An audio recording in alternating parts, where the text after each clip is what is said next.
Shalom, it's Izzy, your Hebrew teacher here, and this is Hebrew Chapters with Holy Language Institute. We are reading a chapter and a half today. You get a bonus. This is from the second parasha, or portion, in the Torah, the 5 books of Moses. We are going to begin in Genesis, as you can see here, the first book of the Torah. In Hebrew, it's called Bereshit, chapter 6, verse 9. The name of this parasha is Noach, named after the star player in this parasha, who is Noah. In Hebrew, you say Noach. Let's pray for a moment, and we'll get started with our reading. Thank you, Elohim, God, for the opportunity to read these ancient texts. Thank you for the joy of discovery. Thank you for your help in every area of our lives and for helping us learn a new language. Thank you for this story about Noach, a man a long time ago that had a relationship with you, that did life with you, that walked with you. Thank you that you're still around, that you're still the same, that you're still available, that people can still pray to you, engage with you, know you. Thank you so much for that. I pray that as we read, this story would thrill our hearts, even though we're reading it in a new language. I pray that it would still be able to engage us on an emotional level. And thank you for the help of your Ruach, your Spirit. Amen. So let's begin. As I mentioned, in Genesis chapter 6, verse 9. And we'll be reading right on into chapter 7. Ele, these. Toldot. The verbal root for this word is yalad, and it means to beget.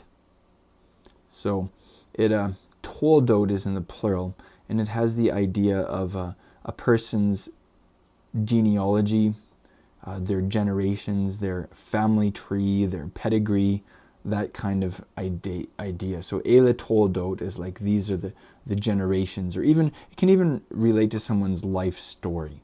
That's the idea there. The Gospel of Matthew, which is an account of the life and teachings of Messiah from a more Jewish perspective, begins with this same phrase. A very similar phrase. It says the book of the genealogy of Yeshua the Messiah. In Hebrew, that is like the book, the Sefer of the Toldot of Yeshua the Messiah. So same Hebrew word, same concept, whether you're reading from the book of Genesis or the book of Matthew. So Ele Toldot, these are the generations of Noach, whom you may know in English as Noah. Noach, Ish, was a man. Tzaddik. This is the first time this term is used in the Torah. The root there, to tzaddak, means to live rightly, or to behave in a right manner. To act right is the idea there.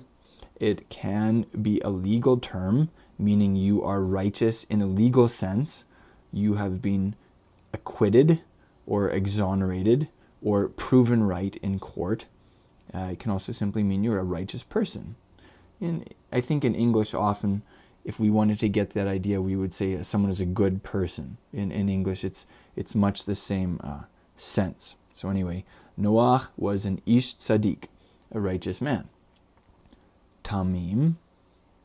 Now the root there, tam, means perfect, complete, having integrity. Here it's in the plural, tamim. So like for emphasis, very perfect. So we'll just read this for now as perfect. Haya, so he was perfect. Be dorotav. Now a dor is a generation. Dorotav, his generations. Be dorotav, in his generations. So this phrase here, tamim, haya, Bedorotav means something like he was perfect in his generations, perhaps referring to his physical lineage, or it could be a reference to his integrity, that he was a man of complete integrity in the midst of his generation. Continuing on in the description of this man, Noach, et ha-Elohim, so you know Elohim is God, the Almighty. Ha is the, so ha-Elohim literally means the God, or the Almighty. Hit halech Noach. So Noach, hit halech, et, which is with. You can see the et here indicates the receiver of the action, so to speak, with God. So what is this verb here is the question. Hit halech. The root there is halach, to walk, which is a big word in Hebrew and used in a variety of applications.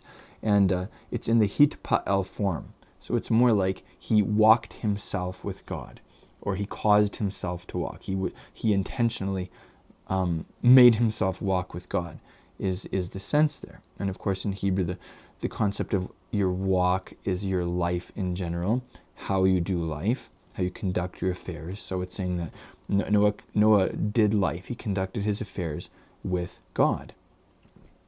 Reading on. Vayolad. The root here is yalad. It's the same root as we saw earlier in toldot, which is, as we'd mentioned, generations or something to that effect. Here, vayolad, and Noach begat. Shlosha, 3. Shlosh is the feminine, shlosha is the masculine. 3 vanim.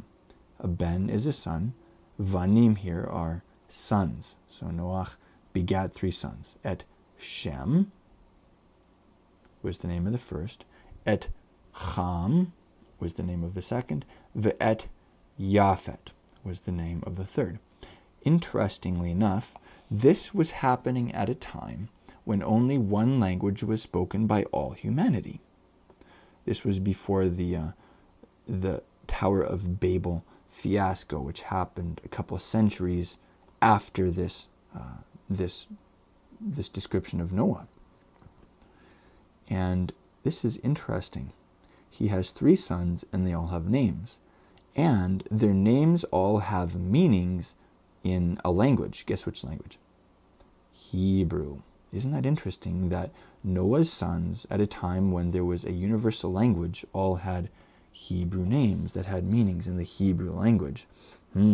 Shem literally means name. His son's name was name. And it has the connotation of, can have the connotation of fame or popularity. So the next son here, Ham means hot. So that was the name of his name. And then Yafet, the root there, Yafa, means to be beautiful or handsome. So Yafet means like handsome. So Noach must have thought quite highly of his immediate progeny. He named them famous, hot, and handsome. Reading on. Thanks for watching this trailer. To get this whole talk in audio or video format, go to holylanguage.com and subscribe. I'll see you there.